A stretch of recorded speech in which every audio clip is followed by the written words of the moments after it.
Bueno, buenos días. Muchas gracias por su puntual asistencia. Ya es el penúltimo de los temas que tenemos contemplados para el módulo de mama, entonces resistan, ya casi terminamos. Y vamos a revisar hoy el control local en el escenario de un cáncer de mama metastásico. La realidad es que hace un par de años, quizá estamos hablando de unos 5, 8 años, pues todavía era un tema debatible, ¿no? Y había posturas en contra y a favor. La realidad es que hoy creo que debemos generar una postura más firme, ya no hay tanto debate en cuanto a la evidencia, pero es importante que tengamos pues las bases para poder expresarnos en el sentido de realmente si la cirugía tiene un impacto, hablando de un escenario metastásico. Y entonces, como todos ustedes ya saben, hablar de cáncer de mama estadio clínico 4 se refiere a la presencia de enfermedad a distancia, o sea, fuera de los ganglios locorregionales y fuera del tumor primario. Esto sucede con frecuencia más en el hueso, hasta en un 70% de los pacientes, en el pulmón como segundo sitio, en el hígado y en el sistema nervioso central. Aunque no es un escenario tan común, sí vale la pena subclasificar estas pacientes en dos escenarios clínicos. Hablamos pues de las pacientes que debutan con un cáncer de mama estadio clínico 4, a las que conocemos como pacientes de novo, y esas representan más o menos en el mundo un 10 al 20%. En países de primer mundo como Estados Unidos, pues la cifra es tan baja como un 6%, y para países tercermundistas como el nuestro, aunque esperáramos una mayor incidencia. La verdad es que en las últimas series que tenemos reportadas de pacientes mexicanas, tanto en la del IMSS como la de la doctora Carla Unger, más o menos estamos en un 10% de estas pacientes en un estadio clínico 4 de novo. Y aquellas pacientes que presentan enfermedad metastásica durante la evolución de la enfermedad, es decir, como progresión o recurrencia. Esto va a suceder en el 30% de todas las pacientes con cáncer de mama.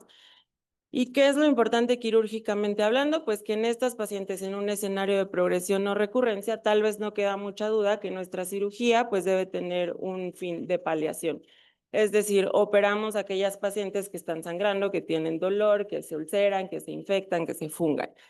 Pero realmente, ¿qué pasa en estas pacientes que debutan como de nuevo? Nosotros tendremos un papel y aquí debemos considerar pues que no todas las pacientes en estadio clínico 4 se comportan de la misma forma, aunque para fines de la JCC y para fines de estadificación todas entran al mismo pool.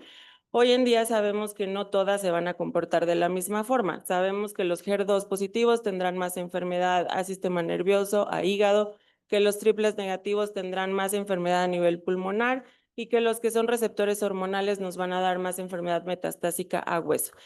Entonces, quiere decir que no todas estas pacientes se van a comportar de la misma forma. Y poco a poco se han hecho más investigaciones, hemos intentado encontrar perfiles moleculares que intenten explicar por qué un triple negativo va a dar más enfermedad a pulmón y por qué un receptores hormonales positivos va a dar más enfermedad a hueso. Hoy tenemos descritos algunos genes asociados a la presencia o no de ciertas metástasis y esto quizá abra la puerta a dar un tratamiento dirigido pronto, ¿no? Quizá en un corto periodo de tiempo seamos más un escenario como pulmón, donde independientemente de ser estadio clínico 4, el tratamiento o el abordaje integral depende más de una biología tumoral como tal. Entonces, ya dijimos que estas pacientes representan en nuestro medio menos del 10%, y quizá lo que debemos poner más atención, pues es cómo ha evolucionado la sobrevida de estas pacientes. Sabemos que todas las pacientes con cáncer de mama están viviendo más en los últimos años, y si hablamos de las que están en estadio clínico 4, en la época de los 70, la sobrevida llegaba al 10% a 5 años. En las últimas series, esta sobrevida se reporta ya hasta en el 40% de las pacientes van a estar vivas a 5 años, independientemente del estadio clínico 4. En nuestro país, esta sobrevida oscila más o menos en el 35%. ¿Y a qué se debe este incremento tan notorio en la sobrevida de las pacientes? La realidad, pues, es que nadie puede negar que este incremento se debe más que nada a la optimización del tratamiento sistémico, ¿no? Entendido como quimioterapia, hormonoterapia, terapia blanco e inmunoterapia. La optimización de las terapias que están dando los oncólogos médicos, pues, han hecho que las sobrevidas en este escenario sean más importantes. Incluso se ha propuesto pues que para las próximas ediciones de la JCC y que esperábamos que sucediera en esta edición, pero no fue así, pues tal vez subestadificar a todo este pool de pacientes catalogadas como estadio clínico 4. En este análisis se intentó buscar las características que pudieran determinar si una paciente se iba a comportar o no de cierta forma. Se incluyeron aquí el tamaño tumoral, la presencia de enfermedad metastásica en más de un sitio, si había enfermedad solo en hueso, si recibían tratamiento sistémico y lo que nos dijo pues este intento de subestadificar a estas pacientes fue que efectivamente pues no todas se comportan igual, habrá unas en las que la sobrevida alcance hasta el 73% y unas en las que esta sea de menos del 20%. Y si ya dijimos que esto mucho tiene que ver o la mayoría tiene que ver debido a la optimización del tratamiento sistémico, pues parece que cuál sería nuestro papel, ¿no? No queda duda que estas pacientes inicialmente deben ser llevadas a un tratamiento sistémico y aquí pues nuestro papel quirúrgico queda un poco de lado. La realidad es que mucho creo que es nuestra personalidad quirúrgica y el intento de protagonizar la mayoría de los desenlaces oncológicos los que nos lleva a empujar nuestra participación en ciertas enfermedades. Un poco se intentó hacer un análogo de lo que ya sucede en tumores gastrointestinales, donde independientemente de si la etapa es un estadio clínico 4, pues la participación quirúrgica tiene un impacto en el desenlace oncológico. Hoy el papel de la cirugía en este escenario, de acuerdo a los consensos de los que tenemos conocimiento, la NCCN dice, pues bueno, la cirugía en un estadio clínico 4 solo debe estar reservada para la paliación de síntomas, siempre y cuando logremos una resección completa y los sitios de enfermedad metastásica estén controlados. La reciente edición del Colima nos dijo, bueno, la cirugía del tumor primario solo ha demostrado utilidad en la prevención o tratamiento de síntomas locales. La ESMO y el reciente consenso de San Galen quizá abren la puerta a considerar que pudiera haber un grupo que se pudiera beneficiar del control local, entendido no solamente como cirugía, sino también como radioterapia, a pacientes que cumplieran ciertas características. Pero la realidad es que la respuesta rápida y a forma de resumen, diremos hoy en el 2025, la cirugía al tumor primario entendida como control local no es un estándar porque ha carecido de un beneficio oncológico claro. Y con esta diapositiva podríamos terminar la sesión de hoy porque la respuesta rápida de lo que deben contestar es que no ofrece un beneficio oncológico claro y no deberíamos hoy categóricamente indicarlo. Pero bueno, estamos en el INCAN, somos cirujanos y entonces hay que tener la forma de responder adecuadamente cuando nos preguntan. Vamos a revisar la evidencia que está haciendo o que ha permitido construir estas afirmaciones. Y entonces decíamos, un poco intentando hacer el análogo de lo que ya sucedió en otras patologías, entendemos que los tumores originados en la mama, pues están produciendo constantemente células que se envían, ya sea por vía linfática hematógena, a otros sitios, que es lo que va a originar la metástasis, y que además están produciendo constantemente factores estimulantes que permiten que esas metástasis se hagan otras diferentes, o sea, que otros sitios se vuelvan metastásicos o que esas lesiones que ya son o que ya conocemos como sitios metastásicos pues sigan creciendo. Entonces nuestro instinto quirúrgico dice quitemos ese tumor, dejemos de alimentar a las metástasis que ya están y dejemos de propiciar nuevas metástasis. Y el principio de esto pues es que va a haber una reducción del tumor, del volumen tumoral, que vamos a eliminar las células que están circulando, que están dando origen a nueva enfermedad metastásica, y que en algún momento podríamos mejorar la sensibilidad que está teniendo esta enfermedad al tratamiento sistémico a las que estamos sometiendo a estas pacientes, revirtiendo de alguna forma como los medios inflamatorios y el microambiente que le estamos dando a esas metástasis. Y todo esto pues no es nuevo, ya lo pensaban los cirujanos desde tiempos muy antiguos. Para la década de los 2000, en las series de casos reportadas de diferentes países, hasta 40% de las pacientes aún en estadio clínico 4 eran llevadas a algún tipo de cirugía, no solo en el tumor primario, sino en los sitios de metástasis. Y esto, pues en los 2000, las personas o los cirujanos, los oncólogos, dijimos, bueno, pues lo hacemos, ¿qué tanto beneficio está teniendo? Y así se construyó la evidencia retrospectiva. La realidad es que hay muchísimos estudios observacionales retrospectivos, todos a partir de los 2000, como en esta década de los 2000 a 2010, ¿Y qué es lo importante de estos estudios? Que incluyeron un gran volumen de pacientes. El más representativo es el de CAN, en el que se incluyeron 16,023 pacientes. Y en todos observábamos un hazard ratio considerable, que oscilaba más o menos entre el 0,5 y el 0,6, entre el 0,5 y el 0,6, con intervalos de confianza muy cortos, que ustedes ya saben, eso tenía una evidencia estadísticamente significativa. Y todos concluyen que el beneficio de la cirugía sí mejoraba la supervivencia, que de hecho reducía la mortalidad en un 35 a 50% si operábamos el tumor primario. Y esto pues fue la evidencia retrospectiva. Ya se hizo un metaanálisis intentando pues juntar la evidencia de todos estos estudios. Este es el más representativo, incluye 2 estudios retrospectivos observacionales con un total de 28,400 pacientes, en las que un grupo era llevado a cirugía y otro grupo a tratamiento sistémico únicamente, y el otro cirugía más tratamiento sistémico. Aunque no hay información detallada de los procedimientos quirúrgicos, pues sí nos dijo que la cirugía primaria en pacientes con cáncer de mama estadio clínico 4 prolongaba la sobrevida global, que las pacientes que más se beneficiaban eran las oligometastásicas con receptores hormonales positivos, con enfermedad ósea, siempre y cuando lográramos márgenes negativos. Y aparentemente no hay un beneficio en la edad avanzada en triple negativo si tienen afección visceral o si ha habido una mala respuesta al tratamiento sistémico inicial. Entonces, quizá una de las preguntas que nos debe surgir como quirúrgicos es, bueno, ¿qué cirugía vamos a hacer, no? Porque hoy sabemos que en mama tenemos disponibilidad de diferentes tipos de cirugía. En estos estudios observacionales, lo que se intentó fue, o bueno, revisando todos estos estudios observacionales, sacamos aquellos en los que sí estaba establecido qué tipo de cirugía se hacía en estas pacientes.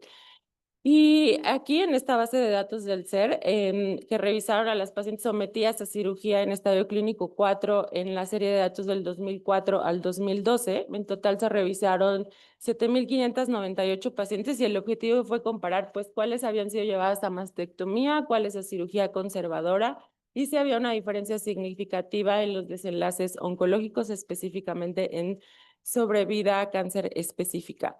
Y de aquí, pues nos dijeron, la mayoría de las pacientes fueron llevadas a mastectomía, que tiene un poco de sentido, pues si ya vamos a hacer algo quirúrgico en un escenario 4, hagamos lo más radical posible.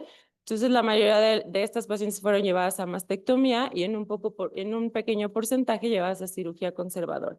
Pero, pues, ¿qué fue lo importante? Que no se observó, al menos en esta revisión, una diferencia en la sobrevida a cáncer específica, independientemente de si fueron llevadas a cirugía conservadora o si fueron llevadas a una mastectomía. ¿Y qué nos dijo esta revisión? Pues que lo más importante era si había un control trimodal, es decir, si estas pacientes fueron llevadas a radioterapia de forma adyuvante posterior a la cirugía. Y lo que nos dijo este estudio, pues es que las más beneficiadas fueron las que son llevadas a radioterapia, independientemente de si fueron llevadas a mastectomía o cirugía conservadora. Es decir, si eliges a una paciente para cirugía conservadora, pero le das radioterapia, le va a ir mucho mejor que solo hacer una cirugía conservadora. Y si decides que va a ser llevada a mastectomía, le va a ir todavía mucho mejor si además complementas el tratamiento con radioterapia. Pero de todos los subgrupos que se analizaron, aquellas que fueron llevadas a cirugía conservadora solamente o cirugía conservadora más radioterapia, mastectomía solamente o mastectomía más radioterapia, al grupo que mejor le fue en cuanto a sobrevida a cáncer específico fue aquellas pacientes que fueron llevadas únicamente a cirugía conservadora, pero que se consolidó con radioterapia. Quizá pueda tener sentido porque si estamos haciendo una paciente candidata a cirugía conservadora, tal vez estamos hablando de tamaños tumorales más pequeños o que tuvieron una excelente respuesta al tratamiento sistémico y eso per se pues, nos debe hablar de un buen pronóstico en estas pacientes. Entonces, lo importante pues es que la radioterapia sí mejora la sobrevida a cáncer específico ante un escenario quirúrgico en un estadio clínico 4 de nuevo. Y bueno, aquí dijimos los cirujanos perfecto, ya vimos en estudios retrospectivos si ayuda en la sobrevida global, en la sobrevida a cáncer específica. y además la cirugía que vamos a elegir, pues incluso puede ser una cirugía conservadora. Nos fue muy bien en los estudios retrospectivos, como todo en oncología. Dijimos, bueno, ahora es momento de construir los estudios prospectivos y spoiler, pues fracasamos en este intento. ¿Y por qué fracasamos? Vamos a revisar los estudios prospectivos con los que contamos. Los más representativos son estos 6 que les puse aquí. En la literatura los van a revisar referidos a su autor o al origen o al país donde se construyeron.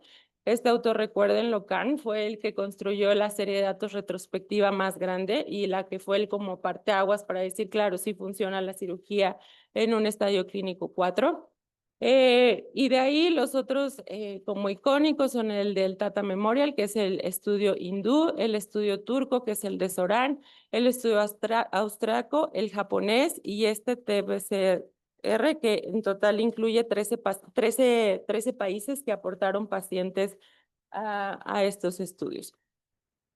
¿Y qué es lo importante? Primera cosa, observen el número de pacientes reclutadas. Estamos hablando que en los retrospectivos observábamos hasta cortes de hasta 16,000 pacientes y en estos estudios prospectivos el número de pacientes que se incluyeron es relativamente pequeño.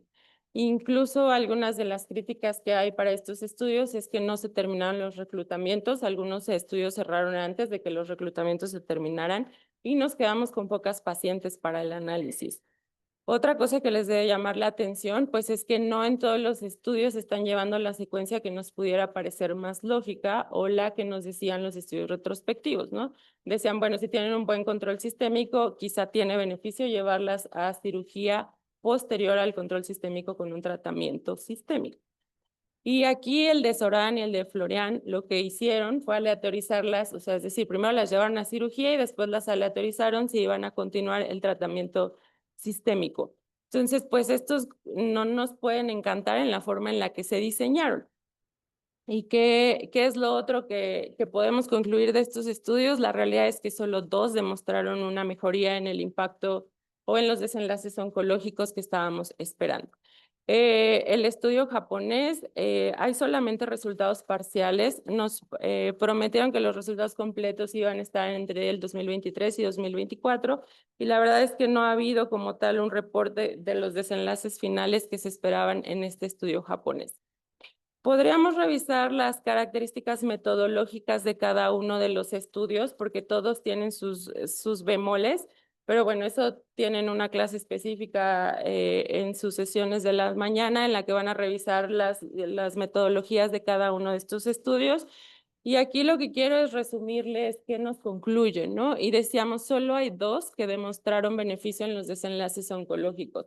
El primero, el de Estados Unidos, el ECOG 2108, dijo, claro, la cirugía no mejoró la sobrevida global, pero sí se asoció a un mejor control locorregional. Sin embargo, uno de los desenlaces que buscaba este estudio era ver si ese control locorregional tenía un impacto en la calidad de vida de las pacientes. Y falló al demostrar que efectivamente ese control locorregional, entendido como las vamos a operar para que no sangren, no se ulceren, no se funguen, pues no demostró específicamente que tuviera un impacto en la calidad de vida de estas pacientes. El segundo estudio que nos dijo sí les va mucho mejor si las operamos es el estudio turco, esto a sus 10 años de seguimiento, y dijo si operamos a estas pacientes tienen una mejoría en la sobrevida global que va hasta del 14%.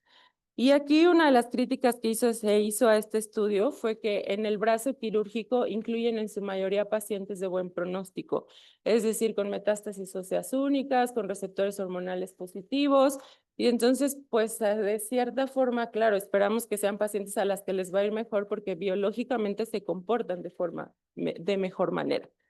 El resto de los estudios, el TATA, el del Memorial, no demostró una evidencia que sugiriera que el control locorregional del tumor primario impactara realmente en la sobrevida global.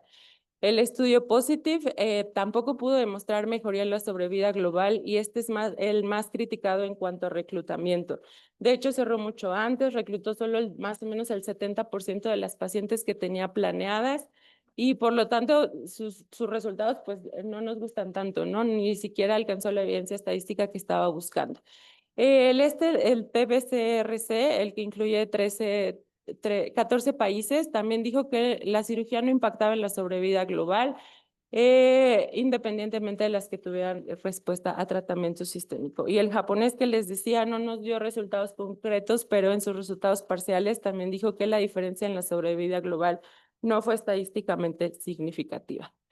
¿Y qué hicimos? Pues fue analizar todas estas pacientes, ¿no? Este metaanálisis de todos los estudios prospectivos incluye 5 de los estudios aleatorizados que acabamos de revisar y la idea fue pues meter en un pool a todas estas pacientes y ver si había primero beneficio en la sobrevida global, pese a que de estos únicamente 2 demostraron que efectivamente había beneficio en la sobrevida global, que ya dijimos que es el de Soran y el de Shen.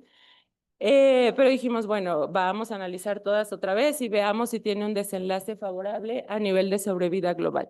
Y como objetivo secundario dijeron, pues evaluemos la supervivencia libre de progresión local y después busquemos al grupo de pacientes que se están beneficiando en nuestro control local. Entonces, en este metaanálisis de los estudios prospectivos se incluyeron en total 1,381 pacientes y dijimos, el objetivo principal sobre vida global, pues no nos salió estadísticamente significativo, el intervalo de confianza está tocando la unidad y nos reportan un hazard ratio de 0.9.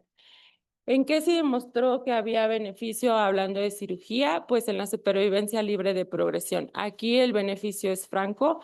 Tenemos un hazard ratio de 0.37 y completamente cargado del lado de la cirugía o a favor de la cirugía. Entonces, después dijeron, bueno, vamos a buscar al grupo de pacientes qué características tienen, cuáles son las que se benefician más de hacer un control quirúrgico. Y lo único que salió estadísticamente significativo fue la edad. Aquellas pacientes jóvenes, entendidas como menos de 55 años, son las que aparentemente tuvieron un beneficio en periodo libre de progresión local. No salió estadísticamente significativo para las oligometástasis, no salió estadísticamente significativo si solo tenían enfermedad ósea. O sea, hay una tendencia, pero la realidad es que no hay evidencia estadísticamente significativa, ¿no? Porque la mayoría de lo que habíamos visto, pues son las que tienen enfermedad ósea, receptores hormonales positivos, pues no pareciera en este metaanálisis de todos los estudios prospectivos que realmente tuviese un impacto. Tampoco nos salió para los receptores hormonales positivos y tampoco nos salió para aquellas que tuvieran enfermedad HER2 positiva. Lo que llamó mucho la atención o lo que fue un motivo de controversia fue que en este metaanálisis de todos los estudios prospectivos dijeron en las triples negativos no hay un beneficio y al contrario, tenemos desenlaces deletéreos si es que las llevamos a control quirúrgico. Es decir, aquellas triples negativos que fueron llevadas a cirugía pues no tenían una mejoría en la sobrevida global, incluso les iba peor. Pero otra vez, toda esta evidencia se construyó de estudios prospectivos en los que tenemos varias críticas a cada uno de ellos. ¿Y qué podemos decir de forma general? Pues la primera crítica es que incluyó grupos heterogéneos de pacientes, es decir, metieron a un mismo pool aquellas pacientes que eran receptores hormonales positivos, HER2 o triples negativos. No nos definieron precisamente a qué se referían con oligometástasis o cuál era la carga de enfermedad metastásica a distancia. Decíamos en el MF07 fue criticado porque incluía pacientes ya de per se buen pronóstico.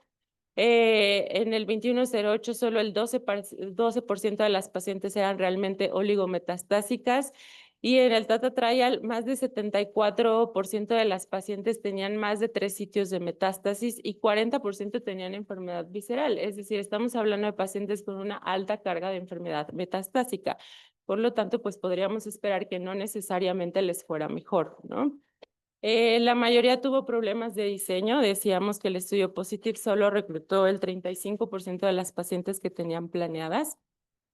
El tratamiento sistémico no está de todo claro y recordemos pues que estos estudios se construyeron alrededor de la época de los 2000, donde quizá no teníamos las herramientas de tratamiento sistémico que tenemos hoy en día. Hablando de pembrolizumab, hablando de trastuzumab, pertuzumab, y que además, pues, lo que más criticamos es que no nos definieron cuándo había una respuesta en las lesiones metastásicas, ¿no? En algunos se menciona, bueno, démosles tratamiento sistémico y en cuanto respondan podemos hacer un control local. ¿A qué nos referimos con que respondan? Que disminuyan, que desaparezcan, que podamos operar también esas metástasis, pues no está claro o especificado en estos estudios.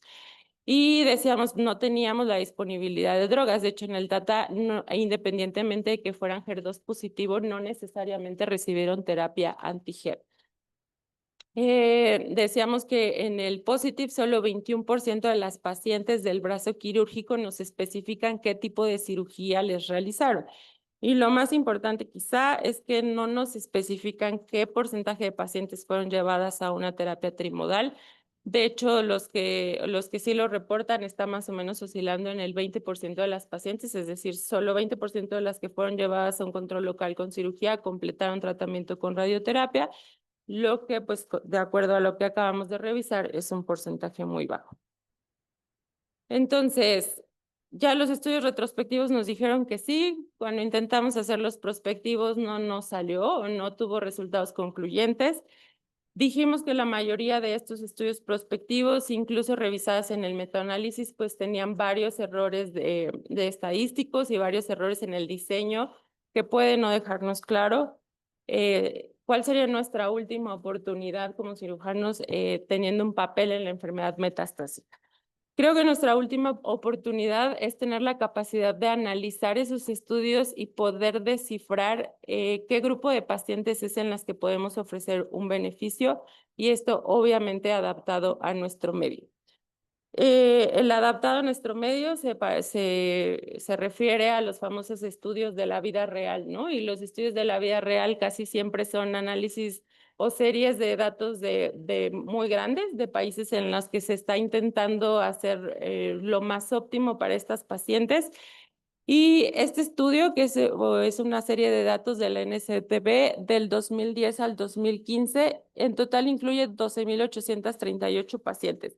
Y estos autores hacen esta revisión, sí retrospectiva, sí después de que ya había salido toda la evidencia de estudios prospectivos, pero tenían un punto y dijeron, bueno, la crítica más importante de los estudios prospectivos es que metimos en un mismo pool a todas las pacientes, no sabemos exactamente qué porcentaje eran HER2 positivo, si habían recibido el tratamiento sistémico ideal o si eran receptores hormonales positivos.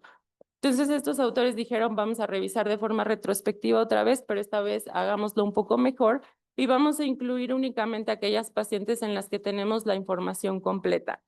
Aquí incluyeron pacientes en las que sabían exactamente qué tratamiento sistémico habían recibido, en la que conocíamos el estatus hormonal y el estatus del HER2, y en las que sabíamos qué tipo de cirugía se había realizado y lo más importante, el momento en el que se había hecho la intervención quirúrgica. Entonces aquí compararon 4 grupos, aquellos que fueron solamente a terapia sistémica, aquellos que fueron a terapia sistémica y posterior a una respuesta de la enfermedad metastásica llevadas a cirugía, aquellas que se le tuvieron una respuesta en la enfermedad metastásica, pero optamos por la radioterapia en vez de la cirugía como un control local, y aquellas pacientes que sí fueron llevadas a una terapia trimodal, es decir, tratamiento sistémico completo, a la respuesta a cirugía y después complementar con radioterapia. Y aquí lo importante pues es que vean, la mayoría de las pacientes de estas sometidas a terapia trimodal son pacientes jóvenes de menos de 55 años. Esta representa casi el 40% de nuestra casuística. ¿Y qué nos debe intentar inferir esto?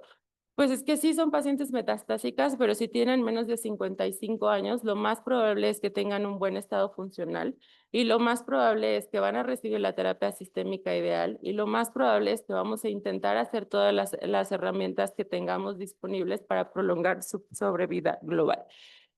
¿Y qué es lo que revisaron en este estudio de la vida real? Pues lo que intentaron revisar es si esto tenía impacto en la sobrevida global y dijeron, claro, la terapia trimodal es por mucho superior a únicamente ofrecer un control local con cirugía o radioterapia después de un tratamiento sistémico y les va mucho peor si solo son sometidas a tratamiento sistémico. Es decir, lo ideal en este escenario de pacientes sería poderlas llevar a un control trimodal. ¿Y qué subgrupo fue el que más beneficio encontraron o qué fue lo que encontraron? Recuerden que ellos sí tenían bien estadificados si eran receptores hormonales positivos o si eran HER2 positivo. Y dijeron, definitivamente el mayor beneficio está en la quimioterapia neoadyuvante. También revisaron aquí pacientes que fueron llevadas a quimio adyuvante y dijeron, no, lo ideal en este escenario son aquellas pacientes que han sido llevadas a quimioterapia neoadyuvante. y que el beneficio máximo se observó en aquellas que eran HER2 positivos, donde la sobrevida global a 5 años fue del 48%, esto en el escenario de una terapia trimodal, es decir, terapia sistémica, cirugía, radioterapia. Entonces, si estamos hablando de que este es un estudio adaptado a la vida real o a lo que tenemos en el mejor escenario o lo que podemos adaptar de la evidencia que hemos construido, ¿cuál sería nuestro paciente ideal o al menos lo que estamos buscando dentro del instituto? Obviamente, después de haber revisado toda esta evidencia, pues, ¿qué sería lo ideal? Aquellas pacientes jóvenes de menos de 55 años, que sean receptores hormonales positivos, que tengan enfermedad oligometastásica y que además sean llevadas a una terapia sistémica en la que hayamos observado una buena respuesta. Si hay una respuesta en los sitios de metástasis, pues quizá vale la pena considerar la cirugía en el tumor primario. Esto, claro, después de haber consensado la decisión en un equipo multidisciplinario. ¿Qué tipo de cirugía vamos a hacer al primario? Pues la cirugía que mejor se adapte a esas pacientes. Ya hemos visto que no hay una diferencia entre hacer una cirugía conservadora o una mastectomía total y que nuevamente la decisión dependerá de las condiciones de esas pacientes. Pero ¿qué es lo más importante? Que además de ser llevadas al tratamiento sistémico ideal y además de ser candidatas a una cirugía, pues que sean susceptibles de recibir tratamiento con radioterapia de forma adyuvante, ¿no? Y reservamos pues el escenario de cirugía paliativa y creo que ahí no hay ninguna duda, aquellas pacientes que están teniendo progresión locorregional y que podemos de alguna forma asegurar una resección completa. Esto ya está revisado en la base de datos de nuestro hospital y de nuestro servicio. Lo ha revisado ya el doctor Aguilar y lo que hemos visto es que estas pacientes cumpliendo estas características que acabamos de mencionar, pues pudiesen tener un beneficio al hacer un procedimiento quirúrgico en el entendido de un control local. Y ojo, la realidad es que son pacientes muy seleccionadas, pacientes en las que idealmente estamos ofreciendo el mejor tratamiento sistémico disponible y que además posterior a la cirugía pues van a continuar con ese tratamiento sistémico. ¿Qué podríamos concluir de lo que acabamos de revisar? Pues que el tratamiento locorregional en general no va a mejorar la supervivencia global. Podremos tener beneficio en reducir la progresión local y eso quirúrgicamente nos importa porque estamos previniendo que las pacientes se ulceren, sangren, duelan, se infecten, pero que esto no tiene un impacto aparente en la calidad de vida o al menos no en los estudios que hemos revisado. Aquellas pacientes que pudieran tener un beneficio de nuestra intervención quirúrgica, pues son las pacientes jóvenes que sean receptores hormonales positivos, HER2 positivos, oligometastásicas, pero que la decisión debe ser multidisciplinaria. Debemos considerar en estos escenarios los riesgos potenciales de una cirugía. Como ustedes saben, las cirugías no son inocuas. Todo procedimiento quirúrgico tiene un riesgo potencial. Hay afección en la calidad de vida y pues finalmente es importante considerar también la preferencia de las pacientes. Muchas veces hemos visto en la unidad funcional que sí son pacientes de estadio clínico 4, probablemente susceptibles de una cirugía, pero por las condiciones de la mama, del tumor, serían candidatos a mastectomía total y quizá la paciente no esté tan de acuerdo en ser llevada a una mastectomía total si no hay un impacto claro en los desenlaces oncológicos. Finalmente, el tratamiento locorregional, al menos hasta ahora, debe reservarse para pacientes que se tornan sintomáticas o que progresan de forma local. Pero como en la vida no todo es blanco y negro y hay muchos tonos de grises, creo que nuestro papel como quirúrgicos consiste en encontrar ese gris que se adapte mejor a las características de nuestras pacientes.